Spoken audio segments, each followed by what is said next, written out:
आपने कई बार किताबों और अक्सर अपने आसपास सभ्यता शब्द सुना होगा, जो कि लोगों की राइट्स और ट्रेडिशन पर बेस्ड होती है। हमारी अर्थ की हिस्ट्री में हमने कई बार सभ्यता के बारे में पढ़ा और इसके डेवलपमेंट के बारे में जाना भी है।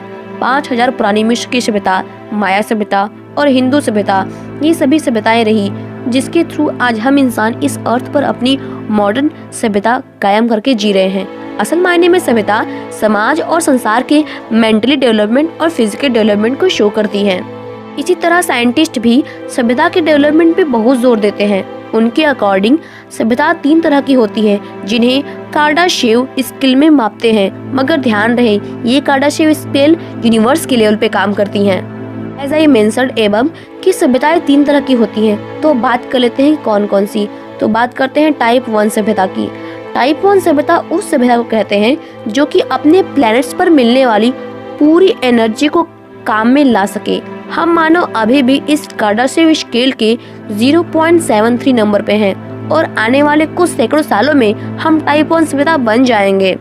मतलब कि अगर यूनिवर्स के लेवल पर देखा जाए तो अभी हम किसी भी सभ्यता के लायक नहीं हैं। तो अब बात करते हैं टाइप 2 सभ्यता। टाइप 2 सभ्यता वो होगी जो कि अपने पूरे तारे यानी कि स्टार की सारी एनर्जी का प्रयोग करती हो। नॉर्मली स्टार से जितनी भी एनर्जी मिलती है वह सभ्यता उस पूरी एनर्जी से अपनी मांगों और जरूरतों को पूरी करती हो। फिलहाल यह हमें बहुत अजीब लगे, पर हम तारों की पूरी एनर्जी डायसन स्फीयर जैसे कॉन्सेप्ट से ले सकते हैं। इसमें हम पूरी स्टार को एक स्फीयर के अंदर ढक देंगे। आपके मन में एक प्रश्न आ रहा होगा कि ये डायसन स्फीयर है क्या? तो आपको बता दें कि डायसन स्फीयर एक साइंस है जिसमें हम इस तरह का एक जाल बनाएं या यूं कह लें कुछ ऐसा बनाएं जिससे हम तारे की पूरी एनर्जी को प्राप्त कर सके। जैसे कि तारा स्फीयर यानी कि गोल होता है, तो हम उसकी पूरी एनर्जी तभी ले सकते हैं जब हम उससे बड़ा एक स्फीयर बना के उसको ढक दें और उस स्फीयर के जरिए तारे की एनर्जी को कंट्रोल कर सके। साइंटिस्ट मानते हैं कि आने वाले 1 लाख सालों में शायद हम यह मुकाम हासिल कर सकते हैं। तो अब बात करते हैं तीसरे और आखिरी नंबर के सभ्यता के बारे में, जो है टाइप 3 सभ्यता। टाइप 3 सिविलाइजेशन या फिर सभ्यता वो सभ्यता होगी जो कि पूरी गैलेक्सी को कंट्रोल करती हो और उसके सभी एनर्जी रिसोर्स पर उसका हक हो। टाइप 3 सभ्यता इतनी ज्यादा एडवांस है कि ये हमारे लिए भगवान की तरह है। तो कुल मिलाकर के यह 3 तरह की सभ्यता हमारे यूनिवर्स में होती है। इनमें से अगर असली में देखा जाए तो हम कभी किसी भी सभ्यता के लायक नहीं बने हैं।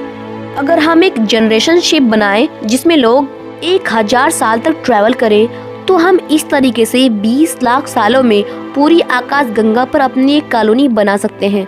तो अगर हमें पूरी आकाश गंगा पर कॉलोनी बनाने में 20 साल लगते हैं, तो जो प्लैनेट्स हमसे कई अरब साल बड़े हैं और उनमें कई अरब सालों से जीवन भी है और इतने टाइम में तो वे अब तक टाइप 3 सभ्यता बन चुके होंगे, वो काफी एडवांस भी होंगे, तो हम वहाँ तक पहुँच सकते हैं। तो आखिर में वे है कहाँ? आखिर गैलेक्सी अभी तक खाली क्यों पड़ी है? कहाँ है सारी एलियंस और उनकी सभ्यता? वे हमें क्यों नहीं अभी तक मिले हैं? ये सवाल इतना गहरा है कि साइंटिस्ट इसे फर्मी पैराडॉक्स भी बोलते हैं। कहने का मतलब कि साइंटिस्टों ने जिस सभ्यता को सिर्फ टाइप 3 सभ्यता के कैटेगरी में डिवाइड किया है, शायद ये और भी बड़ी हो मगर साइंटिस्ट को पता न हो। और हम इंसान अभी इन सभ्यताओं से बहुत पीछे हैं, इसलिए इनके बारे में अभी कुछ भी नहीं जानते। और तो और अभी हमें टाइप 1 सभ्यता को पाने में भी कम से कम कुछ सैकड़े साल लगने ही वाले हैं। मतलब कि आने वाली सभ्यता काफी ज्यादा स्टैंडर्ड होने वाली है। ये तो सर कह सकते हैं कि ये हमारे इमेजिनेशन से एकदम बियॉन्ड होंगी। धीरे धीरे सही, लेकिन हम भी उन सभ्यताओं तक जरूर पहुंचाएंगे। तो आज के लिए बस इतना ही। Thanks for watching.